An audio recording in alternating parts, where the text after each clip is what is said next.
All right, I kind of get on a little bit of a soapbox for this week's episode. So if you like that shit, I definitely recommend you subscribe. And you can now find the Big Heart, Big Booty Pod on Spotify. I'm still working on getting it on Apple Podcasts, but yes, you can go get it on Spotify now if that is your preferred way of listening. But this week we are going to talk about why I am quitting social media and some helpful tips I have on combating depression. These tips are actually not mine. It's really the advice of my therapist, so I take no credit for them at all, and I am not a mental health professional. So just keep in mind I'm being honest and transparent about my own experience and what I've done to make my life a little bit better, and hopefully it can make your life a little bit better too.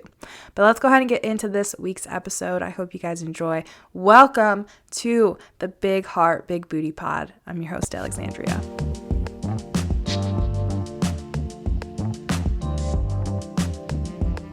All right, so I moved home from Arizona in November, right before Thanksgiving, and it was kind of a hard time for me because, I moved out to Arizona not expecting to come home so soon, but I really wanted to help take care of some family members that were not doing so well, and it was important that I came home. So I did. I came home, but I didn't really have a job lined up. I didn't really have any routine that I was going to be able to have set in place, and so that never is good for my anxiety. Like, I hate routines, but if I'm being honest, they completely help with some anxiety symptoms that I have. So didn't have a routine, and the anxiety started pretty quickly, and I started having panic attacks and, all the things that you talk about in therapy and all the things that come along with anxiety.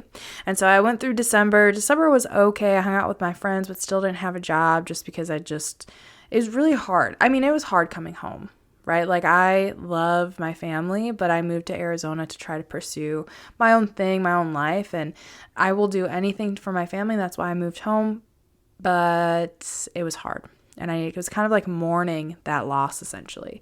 So December wasn't the greatest, and I found myself at the end after Christmas kind of just laying around in my bed all day, not really doing anything, except if my friends would call and be like, hey, do you want to go do something? But then at the end of December as well, literally right after Christmas, I got COVID. So I was quarantined to my bedroom for 2 weeks, and I was pretty much sick for one of those entire weeks. And so I kind of fell into a COVID depression, I would say. And it was hard. In terms of the illness itself, I was okay, which I'm really thankful for. But sitting in your bedroom all day, sick, not being able to do anything, and then for another week sitting in your bedroom because you have to quarantine from people just did not do anything good for my mental health. And I am definitely an extroverted person. I think I've said in the past that I was an introvert. I am not an introvert at all. I am extroverted. I have a little bit of social anxiety, so it kind of can make me seem like an introvert. But I need to be around people. I need to be around my family. I need to be around a big, happening, fun place. I love coffee shops. I like going to the bar, that kind of thing. And so it was really hard being cooped up in my room. And it's also just hard getting back into a routine where I have something to actually look forward to and plans to make and all of those things. So I would say probably about 2 weeks ago, I did a therapy session, and I was just kind of telling her some of the things I was experiencing. And she was like, it sounds like you're going through a little bout of depression. And I was like, no, I'm not. And she was like, well, you have all the symptoms of it. And I was like, but I just don't feel hopeless or despair or anything like that. And I'm not, thinking about harming myself in any way. So it's I am not depressed. It's just my anxiety. And then I convinced myself I had ADHD, which I am still going to get evaluated for because I'm not convinced that I don't, but we'll see. Anyway, but then the more I thought about what she said and the more that we talked, the more I was like, shit, I probably am going through a little bit of a funk. And I was really what I asked the catastrophizing question of what happens if I never get the support that I feel that I need? What happens if I don't get into a routine? What happens if I have ADHD and don't get medication? Or what happens if this is really just my anxiety that I've been diagnosed with and it's making my thoughts run rampant? I need medicine, but what happens if I never get that medicine? And I let my brain go there because the question that I was really asking underneath all of that stupid shit was, how can I best support myself in ways that I'm not right now? That was the real question. I kind of had to let my mind go through a roller coaster of thoughts in order to get to the most important question. And you could break it up into two. The first question is, what are you doing to support yourself now? And then the other question is, what are you doing that is not helping your journey of like I don't like calling it a journey, but it's just like, what are you doing now that is essentially not helping your mental health? And I took a good hard look at the routine that I was currently in. And I came to the conclusion that scrolling through TikTok and Instagram every single day was not doing well, for reasons that I do want to get into, aside from just like, this just not, like, this isn't just my struggle. This is a lot of people's struggle. And there's some science behind why we really shouldn't be scrolling all day long. But then aside from the scrolling, I wasn't reading, I wasn't exercising, I wasn't really cooking for myself. I would, wake up and not eat until like 2:30. And then if I did eat, it would be like just chicken nuggets. And those aren't exactly the most nutritious thing that I could be eating. And I just was pretty much laying in my bed and doing not a whole lot of anything.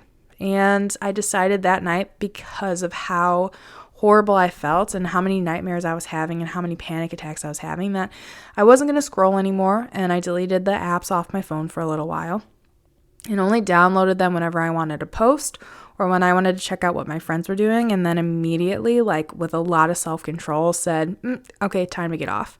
Completely deleted TikTok.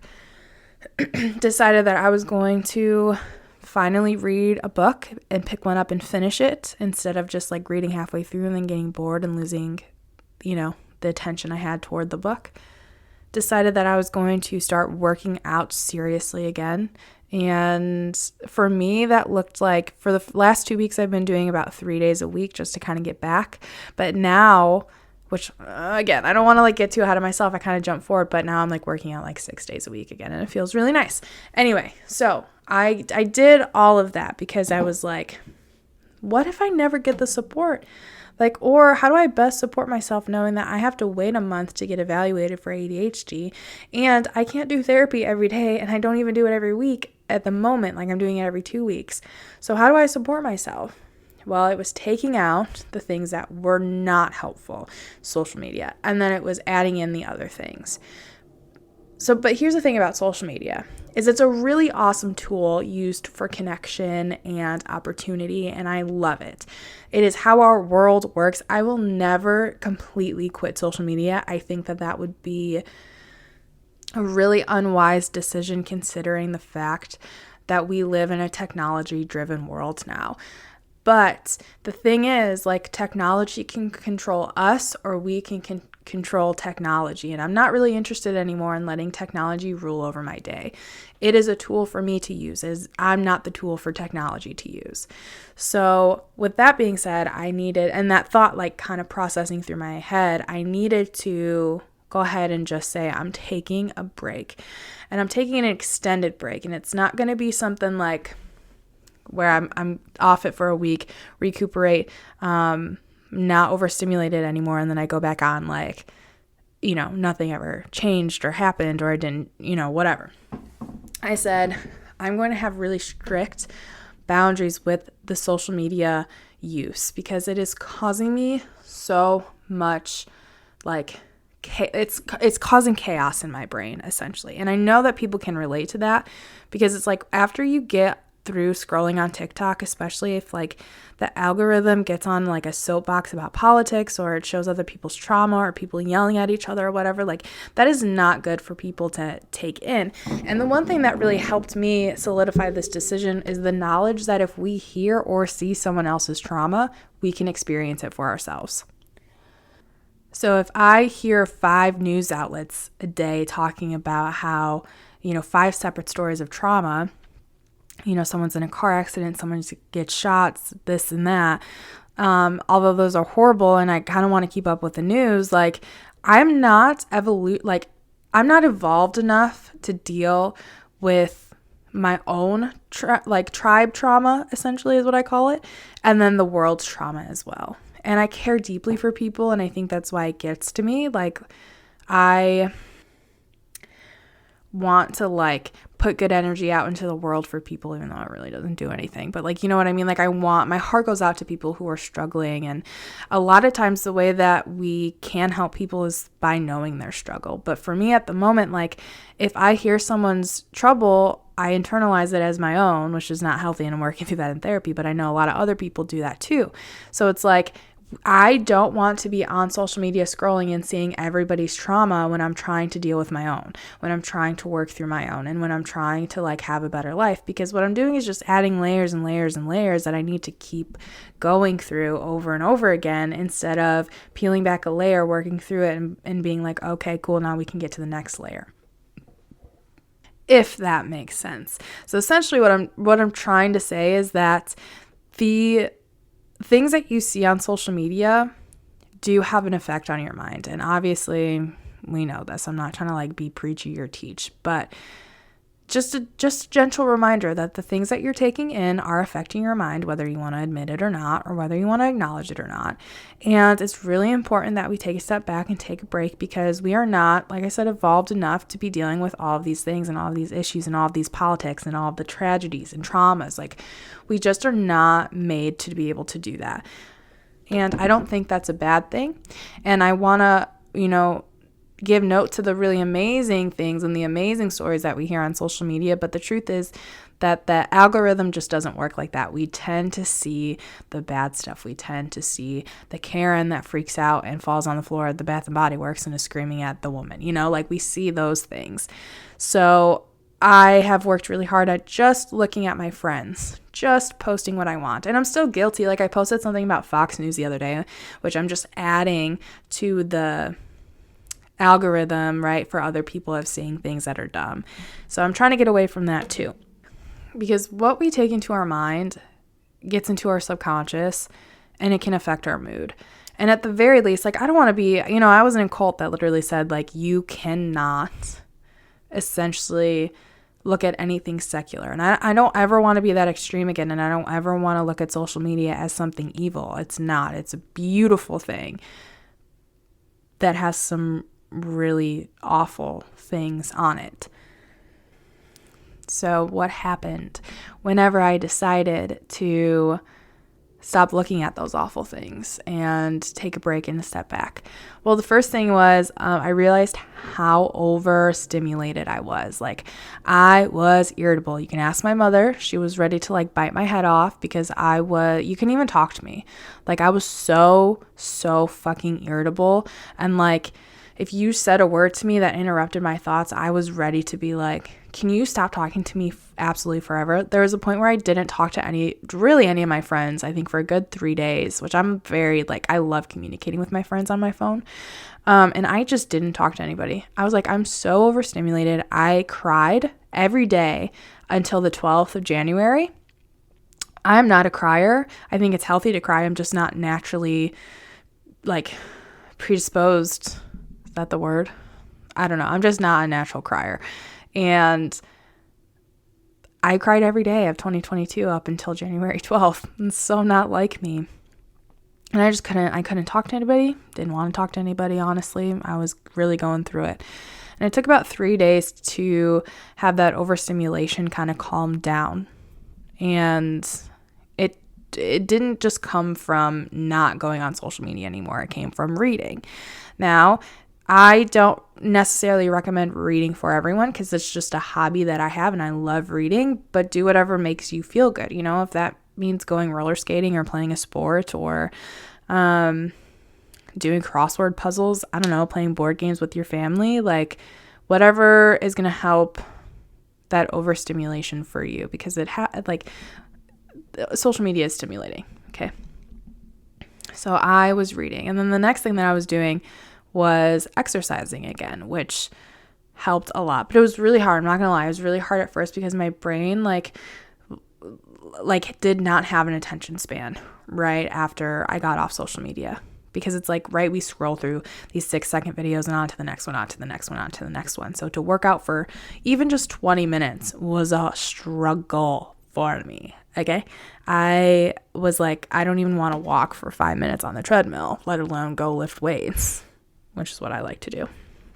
But that rush of endorphins after working out kicked in, and I felt so much better. And then even just like taking a longer shower and letting myself enjoy the silence, not playing music, not doing anything, just enjoying the like sounds of the water rushing down, the bathtub. Like, it was phenomenal. I forgot, like, these little things are so important.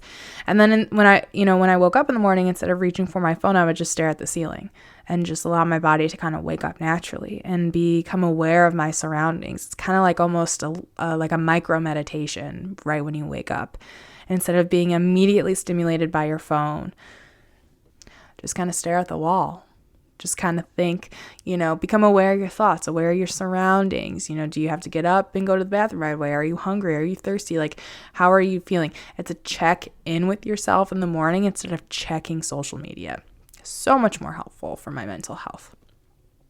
And aside from the kind of like depression things, well, I guess before we go on to the next subject, I just want to say, like, if you are experiencing depression, doing like the things that make you feel alive and make you feel like you have like purpose in the world they're just gonna help. And again, social media is not evil, so you can use it, but just be aware of how much you're using it and what you are taking in would be my advice. But the thing is, like, I would say it was a funk of depression, like my therapist kind of said. But if you have if you have major depression, you should probably talk to a healthcare professional who's going to be able to help you through that, because I'm convinced every single person on earth is going to be depressed at some points, but then there are people who are depressed, like have depressive disorders. So it's really important that if you feel like you might have a disorder of some kind, like even an anxiety disorder, that can lead to depressive thoughts and moods, definitely just go get help and see if you can reach out to someone. There are lots of resources out there, and there are lots of people you can talk to. So I recommend getting help because I don't really think that I would have been able to make these decisions for myself and be aware of how social media was affecting me if I hadn't been doing therapy, if I hadn't been talking to a mental health professional, because I didn't think I was depressed until she even said it to me. So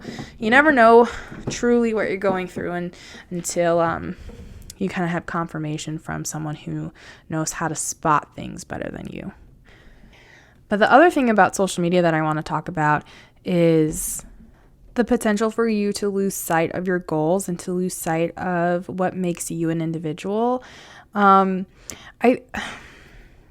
I don't know how to explain this in like a perfect way, but again, that sounded dumb, sorry. But I don't know how to really put this into words in the way that I guess I want to put it into words, but I'm going to try. So I notice whenever I'm scrolling through social media and seeing creators, I have a tendency to, one, compare myself to them whenever they might have like 10 years of experience on me and I just started doing something, example, this podcast. I will also start to kind of take on other people's goals, and I'll take on other people's mindsets, because it's like I'm reading and maybe it resonates, but maybe it's not really helpful to me. It's helpful for them. There are multiple ways to live life, but there's a way for me to be most successful. There's a way for Andy to live her life that's going to be that I'm going to be able to look back on and be proud of. And that doesn't always line up with how other people are living. But when you see how other people are living and are maybe envious of that or inspired by that, it can be helpful to try those things out and add to your life. But I notice for me that I just get really judgmental about my own life. I get judgmental about how I feel like I'm left behind in life because I'm 25 and not exactly where I want to be. Or, like, for example, I'll see someone who has YouTube videos and I love their editing style and I really want to make a YouTube video, but then that takes me away from my podcast. Not that you can't do both, but I have a full-time job and I do school, and so I need to pick one hobby at the moment, right? Because I want to make a really good podcast, and if I have time in the future to make a really good YouTube channel, then great. But right now I just want to focus on my podcast and making that as good as it can be, and that is taking up a majority of my time. But when I see other people doing some of the other things that I want to do in the future, it kind of derails a little bit of my progress, because I'm like, well, I want to be able to do it all, but we cannot do it all. I can't do it all, and that's okay. But then that's like just I'm judging my own experience, when in reality, judgment is just not helpful. It's kind of dumb, and there's no point. But then I have other goals that social media tends to take me away from too. And those goals are like my working out or my even just like getting up and cleaning my room, right? Making sure my spaces in my home are tidy. When I scroll on social media and when I'm on there, it's just like an endless pit of nothing that I can go through. And sometimes it makes me really happy. Like I love watching hilarious reels, and I love watching the trends on TikTok and whatever, but like the even that keeps me from my goals. I'll be on there. It's so easy to burn even just like an hour and a half on your phone. And so that hour and a half I could have tidied my room, which if you know anything about having like clean space, decluttered spaces, like it does amazing for your mental health, especially those with anxiety disorders like myself. And so, it takes me away from not only like my creative goals, but my actual goals in life. And I can even remember, from like the last semester of school, I would procrastinate for as long as I possibly could on my phone because it was just better. Like, who wants to fucking do homework? I don't. And so I have a goal of getting a degree in something. It sounded like I don't know what I want to get a degree in. I don't want to share that quite yet because I feel like I don't have the degree yet. So we'll talk about it when I do. But I do want to get a degree in something, and if I don't do my homework, I'm not going to get that degree. If I'm scrolling through my phone, I'm not going to get my shit done that I need to get done. And I don't know about you, but I'm not trying to be somebody who's like 85 and regrets their life and looks back and says, I didn't do the things that I wanted to do. And I also don't want to waste my 20s. That's the other thing. Like, who the fuck wants to waste their 20s on social media whenever there's an entire world to go see? I know we're in COVID right now, but like still, like we can go do things. We can go spend time with our favorite people. And honestly, like when am I ever going to have this rack that I have right now again? Like I want to go out there and I want to, I want other people to enjoy my rack as much as I do, or my butt. Like, big heart, big booty, you know what I mean? So I am just kind of over social media at the moment. I really do feel like it's taking away from my life more than it's adding from it. It's taking away my goals. It's actually taking away a lot of my joy, a lot of my happiness, a lot of my purpose that I have in life. And so I guess because the other thing too is I just defined my purpose for myself. So I'm going to have a whole episode about the cult probably within the next month. But being in the cult, they completely stripped me of my identity, completely stripped me of my purpose in life, which you get to define. Don't let anyone tell you what your purpose is. You get to define what you want to do with your life. And so I just really defined it for myself probably 3 months ago and felt like, yes, I know what my purpose in life is. I know what I need to be doing. And fucking social media has distracted me for so long. I think about, I was a junior in high school in English 3, AP English 3. Yeah, right? Yeah. And we were talking about how to kind of transcend. And part of the ways that you transcend is by getting rid of the noise. And so that also includes TV, YouTube, unnecessary distractions that really just aren't helping you. And I was thinking a lot about that too as I was trying to define my purpose. And of course, social media just kept coming up of Instagram, TikTok, YouTube, reality TV that I like to watch. It's just a bunch of noise. And if I got rid of it today, there's still a world full of opportunity for me to go out and capture.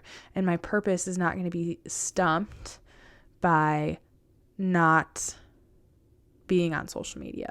Now, again, I cannot stress this enough about how much I do love the opportunity, the communication, the community, all of that. I love all of that. And I will never get off social media because I do think that if you do that, you're just kind of putting yourself in the Stone Age since we are a technology-driven society. However, at the same time, if technology for me in my life, just me, this is just me personally, if technology didn't exist for me tomorrow, I would be okay. And that's coming from more of a mental health perspective than a job, than a society perspective. I understand we cannot get rid of technology. We literally wouldn't be able to survive at this point without it. For the most part, if it literally just was gone in a flash, we would go into panic mode and it just wouldn't be good. Like, I recognize that. But for me personally and my mental health is what I'm talking about. I would be completely fine without technology because I would be able to have more time to write a book that I want to write.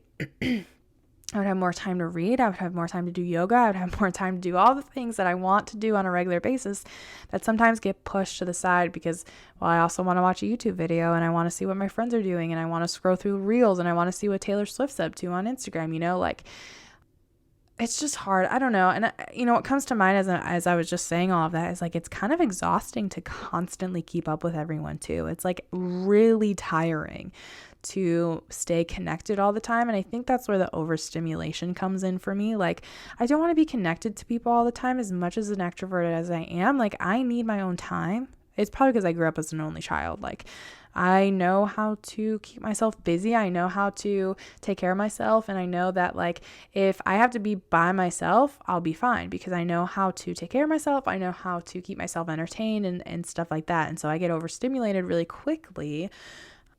And we all know there's like such a difference between spending time with people in person and being connected online. Being connected online is genuinely exhausting for me. When I'm connected with humans in person, it is such a different experience for me. Now, I say that and immediately, again, the thought comes up of like, yeah, but so many people connect with people they wouldn't have been able to through social media if they didn't have it. And like, I understand that. And I think it's beautiful. And I'm still connected with a lot of people that I kind of have traveled around the United States with who live in different states, right? Like, I am very aware that I wouldn't be able to be connected with them if we didn't have the technology that we do. But it doesn't mean that it makes it any less exhausting. It doesn't mean that it makes social media like the perfect thing. I know no one's arguing that, but it's just like a stream of consciousness happening right now. Actually, this feels like a therapy session. This is how I talk to my therapist. But yeah, I don't know. I'm just kind of done. I really do think I'm done with social media. I'm done with this constant need to be connected and seeing what everyone's up to. I just don't need to. I just want to have my own little happy life and work on my goals and my dreams and share those. But other than that, I don't really care about what Kim Kardashian's up to anymore, I will always care what Miley Cyrus and Taylor Swift are up to, but I don't need to check them every day, Like, I could do a quick Google search, see. And y'all are going to tell me whenever Taylor Swift's new albums come out, so I ain't worried about it. I ain't worried about it at all. Anyways, all of that to say, I am doing a lot better now and it's only been 2 weeks, and I'm going to stick with this. I've kind of done this before in the past, where I was off it for a month, but I didn't have clear set boundaries like I do now. And I wasn't working with my therapist before. So I do see a difference, but even in just 2 weeks, I have been able to wake up at a normal time, get out of bed pretty much immediately, unless I just need to lay there, like I said, and stare at the ceiling, get up, make myself breakfast, eat right away, make a cup of coffee and start doing some creative endeavors or go to work or whatever it may be. The last 2 weeks of my life have been literally so much better. So much better. So if you find yourself in a funk right now and you're like, I don't know what's wrong, try deleting your social media apps for a little while. Try setting some strict boundaries. The one thing that I was talking about my therapist is a lot of people will say that they're irritable and anxious and depressed, and while they might need to go to therapy for some of those things, sometimes it is as simple as deleting social media, making sure that you are doing the things to take care of yourself, waking up every morning and brushing your teeth, taking a shower, getting active, movement, getting outside, getting fresh air. Sometimes it is just as little, which they're really big, but sometimes it just takes that much, right? That doesn't seem like a lot, but it is so, so helpful, because what happens is, back to what my therapist was saying, she explained it as a lot of people don't make the connection that their anxiety, depression, irritability, and whatnot can be enhanced and even correlated to social media use. She was basically saying that they aren't aware that The less time they spend on social media, the better they feel. And the more time they spend on social media, the worse they feel. And again, I think it's really important to remember that thing that I said in the beginning, which is, I think it's really important to remember that technology is for us to use. It is not for technology to use us. We are supposed to kind of be the ruler of technology. We are not supposed to be ruled by technology. That's just our evolution. And that is the science that's coming out too about social media. And obviously, they're going to come out with so much more. Who knows? Maybe it's a direct correlation between the rates of anxiety and depression going up with how much technology we have. I don't know if they know that quite yet. At least I haven't really found anything, but I do think the correlation and causation even is really interesting. So maybe for the next week, what you can do if you have resonated with any of the things that I've said about irritability, anxiety, depression, kind of laying in bed all day, feeling it really difficult to do everyday life tasks, maybe go ahead and delete your social media and see how you feel. Maybe just take it off your phone. You don't have to delete your account, but just take it off your phone for a little while and start doing the things little by little, One thing that is really helpful for me is if you know you need to work out because it's good for you and you don't feel like it, just putting your workout clothes on. That's the first step. And then sit back down and lay back in bed. Well, now you have your workout clothes on. Okay, see if you can, sit up in bed, put the socks and shoes on. Cool. You have the socks and shoes on? Cool. Don't do anything crazy. Just go for a walk.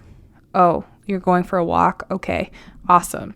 How do you feel? You feel great? Well, how about going for a little bit of a jog? How does that feel? Not great? Okay, just walk. Oh, it does feel great? Cool. How about we run? How about we do this? How about we try and do those baby steps? And see how you feel. That always helps me. If I feel like everything's overwhelming, then I break it down into almost like agonizing baby steps. Okay, now I got my shoe on. I'm going to rest and I'm not going to tie it, And the thing is to remember not to judge yourself for having to do that.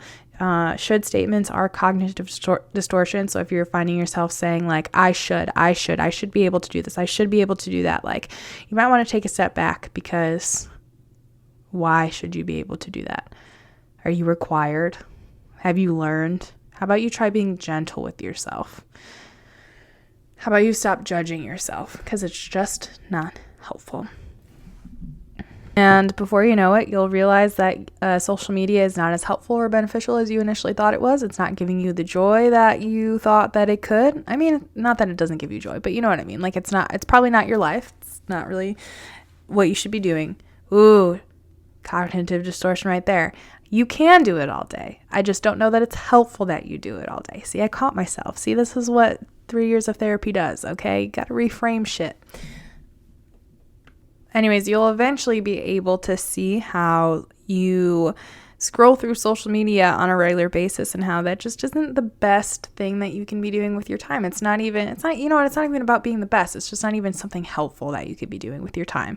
Now, that this is all in context of, you not being a social media influencer or social media being your job. This is kind of for the people who don't have to be on social media all the time. And don't make their income on it. That's a whole different topic for a whole nother day that I am not even qualified to talk about, and I probably won't talk about. But I promise, if you start to take away some of the social media time and add that, use that time to do yoga, or use that time to do something that you love and have some creative outlets or pursue a new passion, you're not going to regret it, and you're going to start feeling a lot better. And it's not a fix-all. It doesn't cure everything. And sometimes social media is the best way to find help. I found my therapist through Psychology Today and Recovering from Religion. I found my dietitian through Instagram, so again, it's not all evil. But if you find yourself overstimulating, depressed, anxious, it might be time to take a break and set some firmer boundaries with your social media use. I promise you'll start to feel better. And if you don't, again, go talk to a mental health professional, but you probably will feel somewhat better. I know I do, and it's only been 2 weeks, and so I'm really looking forward to the future of limited social media use in my life. I feel like the world has opened up. I finished a whole entire book. I bought 2 more. I'm so excited to read. And then also I have like literally 5 podcasts planned for you, which are shit. I'm excited about that. I'm going to talk about the cult. I'm going to talk about aliens and other fun shit with my friend, Dead Dad Club. And I want to do a podcast with my grandma, which I said I was going to do, and we have been procrastinating on that. So we're going to, we're going to get that done because my grandma's hilarious. And I just have like so many ideas. And, I started writing a book and I wrote it, and it was just, I wrote like an essay that it's going to go in there, and it was so good. But I would have never been able to formulate those ideas and actually read a book and write the essay if I hadn't taken a break from social media, because I would have been scrolling through TikTok and I would have been posting memes on Instagram. So if you see me on Instagram, just know that I only went on there to post or to check my messages, and then as soon as I'm done, I delete it. It's annoying because I have to log in and re-download the app every single time I want to get in, but it's a small price I'm willing to pay for emotional freedom. I hope that this podcast has been helpful for you. Again, I want to reiterate, I'm not a mental health professional, just sharing my experience and a little bit of advice from my own therapist. If you're listening on Spotify, thank you so much for checking out my podcast. I have a YouTube channel you could subscribe to as well, Big Heart, Big Booty Pod. And I think anyone who listened to this, you're awesome. Thank you. I look forward to next week's episode with you. So let me know if you take some time off social media and what it does for your mental health. Let me know if it works. If it doesn't, hey, I get it. Like I said earlier, there are a lot of ways to live life. And if social media brings you a lot of joy, I'm really glad, really happy for you. But for us little anxious folks, it might be helpful to take some time off, okay? I've been watching 1,000-Pound Sisters, so that's where that just came from. And plus, I have some family from Kentucky, so it's just like it comes out real quick, okay? I don't know. Anyways, I will see you in next week's episode. No, you won't see me. You'll hear from me in next week's episode. Have an awesome weekend and a fucking great Friday. Bye.